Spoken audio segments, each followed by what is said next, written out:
Hi mga boss, welcome to my vlog. So today pupunta tayo ng City Hardware para bumili ng backsplash tiles na ilalagay natin sa modern kitchen natin. At may napili na kami previously, kaya binalikan na lang natin kasi may stock na sila. So while waiting sa store attendant na mag-assist sa atin ay ayan muna tayo nagsi-selfie at dumating na nga siya at kinuha niya na yung item number para kukunin niya sa stock room yung gusto natin na backsplash. So while nag-aantay sa order natin ay nag-ikot muna ako sa loob ng City Hardware baka may mapili tayong mga other item na pwede natin mabili at pwede rin natin ma-install. Kaya lang wala pa akong nakikitang pwede natin ilagay. So nag-ikot muna kami kasama si Kuya at may mga nakita siyang pwede niya magamit sa pag-install ng backsplash kaya ayun. At the same time may nakita tayong, blinds na pwede nating ikabit sa window kaya lang kasi 'di pa tayo sure kasi hindi natin alam kung kasya ba siya doon sa window na size na ikakabit natin. So, next time na lang 'yan siya.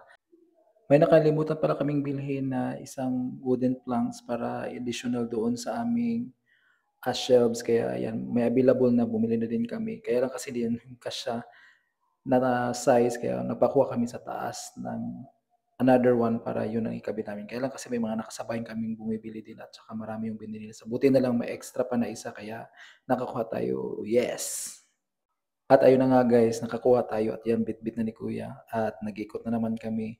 Pumunta kami doon sa mga faucet area at may nakita si Kuya na maganda kaya lang kasi medyo expensive na sa 4,000 eh.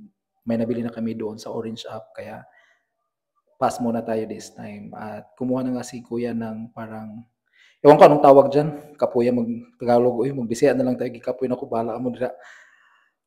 Kapuya mag-voice over guys. So nag-ikot-ikot muna ako guys. So naglibot-libot lang tayo gikapoy nako. Tanaw nato kung nabay mga pwede mapalit nila. So wala lang, tanaw-tanaw lang kaya lang wala ko'y nakita. So bahala na mo dira, uy padto na lang mo dito sa City Hardware kay kapoy kaayo magsige lakaw-lakaw. So nagulat na lang ko sa among stock, sa amo ang gi-order na tiles. Sa mo ka mag-vlog oy.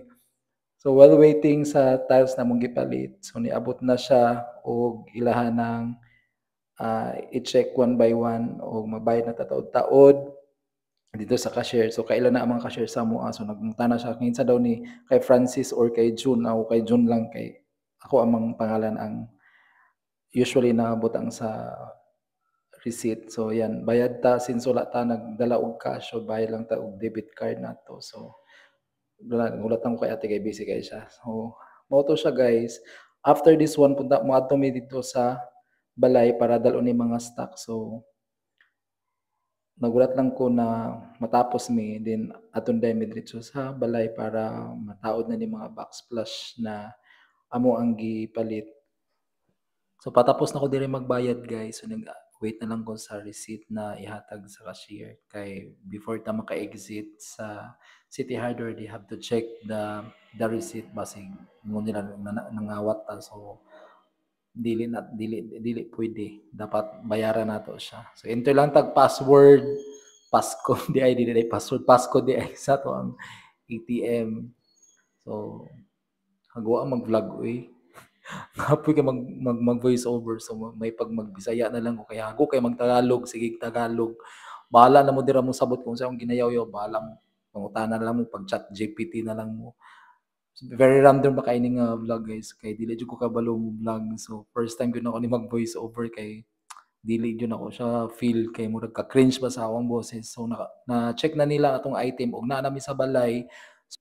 Gi-unbox na dayon namo ning amo ang bago nga gipalit ang high chair para sa bar counter og niabot na pud to amo ang mga bed frame so mao na among gi-unbox gi-install ni Kuya.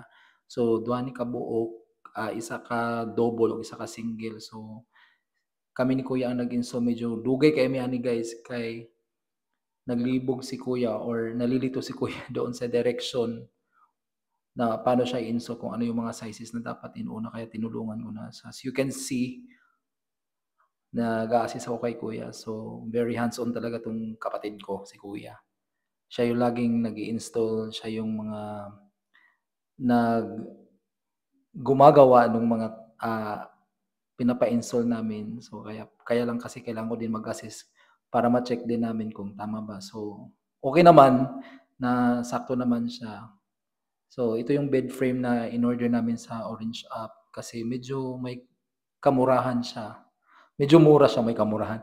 Medyo mura siya kaya dun na lang kami bumili at matibay naman siya at puwede naman siyang, ah mare-recommend ko naman na siya, pero depende pa rin sa inyo kung ano yung prefer niyo. Eh, yung ano kasi namin, yung interior kasi namin is more on industrial kaya more on steel, black steel yung ginagamit namin para mag-coincide siya doon sa mismong theme namin na modern industrial. So, na-install ni kuya yung mga frame, kaya pinabilisan ko na kasi medyo late na din, mga super like 4 PM na kami natapos kasi nga sobrang hirap din pala mag-install, daming daming screw na ikakabit kaya binilisan din niya ni kuya. So, ayan at tumutulong din ako para mas mabilis yung proseso. Puwede yung mag-Tagalog, eh, mag-Bisaya na lang ko, eh. So, mao na so 'pag nag-install talaga kayo guys, mas maganda talaga 'pag may mga machines kayo na ginagamit kasi mas madali yung trabaho niyo.